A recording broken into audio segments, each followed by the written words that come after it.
अगर आप जो नहीं करना चाहते हैं और डिलीट करना चाहते हैं वो डिलीट करें। They are turning this country into a dictatorship. दोस्तों बहुत बहुत स्वागत करता हूं आप सभी का। क्या ये सरकार टैक्स के पैसों की बर्बादी कर रही है? दोस्तों ये सवाल इसलिए खड़ा हो रहा है क्योंकि संसद को चलाने के लिए एक मिनट में मात्र 1 मिनट में 1.5 लाख रुपए का खर्चा आता है और पूरे साल भर का खर्चा अगर आप जोड़ेंगे तो करीब करीब 1500 करोड़ रुपए पहुंच जाता है संसद की कार्रवाई में। ये पैसे कहाँ से आते हैं?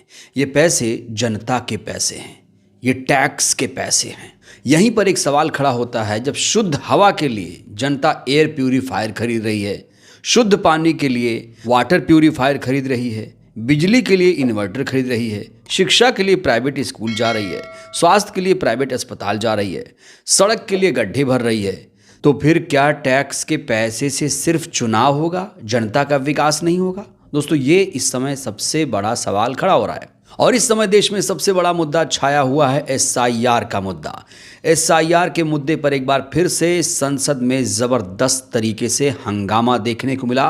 वोट चोर गद्दी छोड़ के नारे भी लगाए गए। एसआईआर के मुद्दे पर सरकार किस तरीके से फंस गई है वो आज हम आपको विस्तार से बताएंगे। साथ ही साथ आपको ये भी बताएंगे कि जो संचार ऐप जिसे जासूसी ऐप कहा जा रहा है उस मामले में भी सरकार ने आखिर क्यों यू टर्न ले लिया। संचार ऐप को लेकर लोग क्या सोच रहे हैं, क्या ये जासूसी ऐप है या फिर आपकी सिक्योरिटी के लिए, इस पर भी बात करेंगे। और इस समय काला धन को लेकर एक बहुत बड़ा खुलासा हुआ है। मोदी सरकार ने काले धन पर अपनी चुप्पी तोड़ी है। तो चुप्पी तोड़ने के बाद किस तरीके से लोगों का रिएक्शन है वो भी आपको दिखाएंगे। लेकिन सबसे पहले दोस्तों आपको हम ये तस्वीरें दिखाएंगे। ये दिल्ली के संसद से अभी तस्वीरें सामने आई हैं। विपक्ष एसआईआर पर बहस कराने की मांग पर अड़ा हुआ है। लोकसभा राज्यसभा में हंगामा जारी है। सांसद बेल में पहुंचे हैं। वोट चोर गद्दी छोड़ के नारे लगाए जा रहे हैं। दोस्तों हमारा देश संविधान से चलता है और संविधान में हर चीज़ को डिटेल से लिखा गया है। जब भी विपक्ष को किसी मुद्दे पर चर्चा करानी होती है तो उसको लेकर भी नियम लिखा गया है संविधान में। 267 का एक नियम संविधान में लिखित है जिसके तहत विपक्ष के नेता नोटिस जारी करके किसी मुद्दे पर चर्चा की मांग कर सकते हैं और विपक्ष के तमाम नेताओं ने इसको लेकर नोटिस भी जारी किया। 267 नियम का हवाला भी दिया गया। लेकिन इसके बावजूद जो सरकार है एसआईआर के मुद्दे पर कन्नी काट रही है, एसआईआर के मुद्दे पर भाग रही है। तो एसआईआर के मुद्दे पर चर्चा को लेकर अभी तक सरकार ने कोई फैसला नहीं लिया है। 2 दिन का वक्त बीत चुका है। इस बीच एक बड़ी प्रतिक्रिया सामने आई है मल्लिकार्जुन खड़गे साहब की तरफ से। उन्होंने कहा है कि आज हमने नियम 267 के तहत नोटिस जारी किया। ना नोटिस देने वाले सदस्य का नाम पढ़ा जाता है, ना ही नोटिस का विषय सब्जेक्ट पढ़ा जाता है। एसआईआर पर तत्काल चर्चा होनी चाहिए। ये गंभीर मुद्दा है क्योंकि बीएलओस की जान जा रही है। तो यहाँ मल्लिकार्जुन खड़गे साहब कह रहे हैं कि ये हमने नियम नहीं बनाया, ये 267 का जो नियम है उसके तहत जो नोटिस जारी की जाती है सदन में उसका उद्देश्य बताया जाना चाहिए। ये परंपरा रही है। मल्लिकार्जुन खड़गे साहब ने कहा है कि एसआईआर पर चर्चा देश, नागरिक और लोकतंत्र के हित में है। हम सभी सरकार के साथ इस मुद्दे पर चर्चा करने के लिए तैयार हैं। वहीं एसआईआर के मुद्दे पर प्रियंका गांधी ने भी बड़ा बयान देते हुए साफ तौर से कह दिया है कि जो सरकार है वो एसआईआर के मुद्दे पर चर्चा नहीं करना चाह रही है, वो एसआईआर के मुद्दे पर भाग रही है। प्रदूषण, एसआईआर समेत कई अन्य ज़रूरी मुद्दों पर सदन में चर्चा की मांग की जा रही है, लेकिन सरकार किसी मुद्दे पर चर्चा के लिए राजी नहीं है।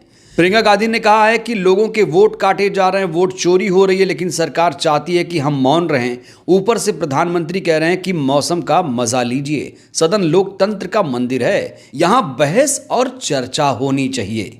तो एसआईआर के मुद्दे पर चर्चा कराने को लेकर जब सरकार भाग रही तो आप समझ सकते हैं कि सरकार नहीं चाहती कि कोई एसआईआर के मुद्दे पर सवाल पूछे। चुनाव आयोग भी मौन हो चुका है। चुनाव आयोग एसआईआर के मुद्दे पर कुछ भी नहीं बोल रहा है। एसआईआर प्रक्रिया अपने तरीके से चल रही है। हालांकि एसआईआर प्रक्रिया की जो डेट है वो 1 हफ्ते के लिए बढ़ा दी गई है। आप सभी को बता दें पहले 4 दिसंबर तक थी, अब 11 दिसंबर तक इसकी डेट को बढ़ा दिया गया है, वो भी प्रेशर में आकर। इस बीच एक ऐप बहुत ज़्यादा सुर्खियों में है जिसका नाम है संचार ऐप। अब सरकार ने तमाम मोबाइल कंपनीज को ये आदेश निर्देश दिया है कि जब आप लोग नई मोबाइल फ़ोन बनाइएगा तो उसमें ये जो ऐप है, जो सरकारी ऐप है, उसको इनबिल्ट कर लिएगा। पहले ये आदेश दिया गया था कि जो भी नए फ़ोन बनकर आएंगे तो ये जो ऐप है उसमें इनबिल्ट रहेगा, मतलब उसमें मौजूद रहेगा। जैसे आप मोबाइल खरीदते हैं नया फ़ोन तो उसमें यूट्यूब पहले से इनबिल्ट रहता है, एक्स रहता है और फेसबुक भी रहता है, गूगल प्ले स्टोर रहता है। तो ऐसे ही एक ऐप है भारत सरकार का जिसे संचार ऐप कहा जा रहा है। लेकिन विपक्ष के नेताओं ने इसका खुले तौर से विरोध करना शुरू कर दिया और कहा कि इस ऐप के जरिए सरकार नागरिकों की जासूसी कराना चाह रही है। लेकिन जब सरकार पर प्रेशर ज्यादा बढ़ा तो आखिरकार सरकार ने इस पूरे मुद्दे को लेकर यू टर्न ले लिया।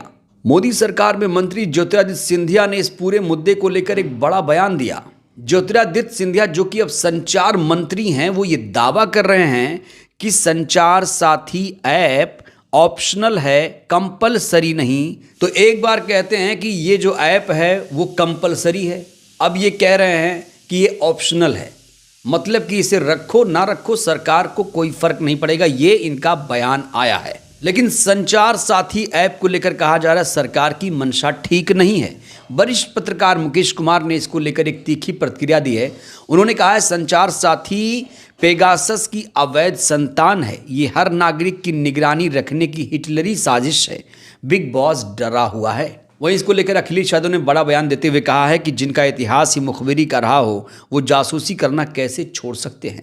भाजपा सरकार में अभिव्यक्ति की आज़ादी तो पहले ही छीनी जा रही थी, अब घर परिवार नाते रिश्तेदार मित्रता कारोबार की आपसी बातचीत पर भी भाजपाइयों और उनके संगी संबंधियों की गिद्ध निगाह लग जाएगी। अब जनता ने फैसला कर लिया है, भाजपा सरकार नहीं चाहिए तो नहीं चाहिए, भाजपा जाए तो निजता बच जाए।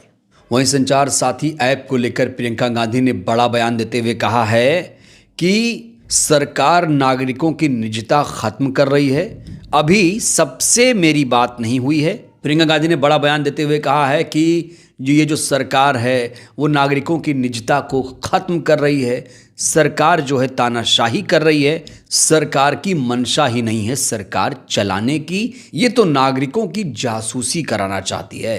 अब दोस्तों हम बात करते हैं काले धन की। काले धन पर एक बहुत बड़ा खुलासा हुआ है। एक रिपोर्ट चौंकाने वाली सामने आई है। दरअसल खुद प्रधानमंत्री ने संसद में देश के लोगों को काले धन के बारे में जानकारी दी है। पूछा गया था तो काले धन के बारे में जानकारी दी है। कहा है कि 10 साल में भारत से कितना काला धन विदेश भेजा गया इसका कोई रिकॉर्ड नहीं है, कोई जानकारी नहीं है। तो काला धन विदेश से वापस लाने वाले प्रधानमंत्री कह रहे हैं कि हमें काले धन के बारे में कोई जानकारी नहीं है और इसीलिए इसको लेकर सुप्रिया ने तेज तर्रार प्रवक्ता ने तीखा हमला बोला। उन्होंने कहा जो गला फाड़ फाड़ कर आंखें तरेर कर बेशर्मी से काला धन चिल्ला रहे थे, 15-15 लाख रुपए आपके खाते में डालने का दावा कर रहे थे, उन्होंने आज संसद में कहा कि 10 साल में कितना काला धन विदेश भेजा गया इसका कोई आधिकारिक रिकॉर्ड नहीं है, जानकारी नहीं है, जुमलेबाज की यही है असलियत। तो ये सुप्रिया ने कहा है। तो ये जो सरकार है कहा जा रहा है हर मोर्चे पर फेल है, एसआईआर सही तरीके से नहीं हो पा रहा है, संचार साथी ऐप को लाया जा रहा है उसे निजता का उल्लंघन बताया जा रहा है, नागरिकों की जासूसी कराने की साजिश बताया जा रहा है, उसे हिटलरी साजिश बताया जा रहा है और काले धन पर सरकार के पास कोई भी रिकॉर्ड नहीं है। तो ये सरकार आखिर चल कैसे रही है, आखिर ये सरकार क्या विकास कर रही है, कैसे काम कर रही है, इसको लेकर विपक्ष बहुत ज़्यादा पसोपेश में है। बहरहाल इस समय संसद में एसआईआर वापसी के मुद्दे पर हंगामा हो रहा है और 2 दिन तक संसद सही तरीके से नहीं चल पाई। सरकार संसद में विपक्ष के किसी भी सवाल का जवाब नहीं दे रही है। तो बड़ा सवाल ये है कि अगर विपक्ष के सवालों का सरकार नज़रअंदाज करेगी तो फिर लोकतंत्र मजबूत कैसे होगा। बहरहाल दोस्तों इस वीडियो में इतना ही। ये जो संचार साथी ऐप सरकार ला रही है, इस ऐप का आप स्वागत करेंगे या फिर विरोध करेंगे? एसआईआर कितनी निष्पक्ष तरीके से देश में चल रहा है? क्या लगता है काला धन ये सरकार वापस ला पाएगी? अपनी राय दीजिएगा। बहुत बहुत धन्यवाद।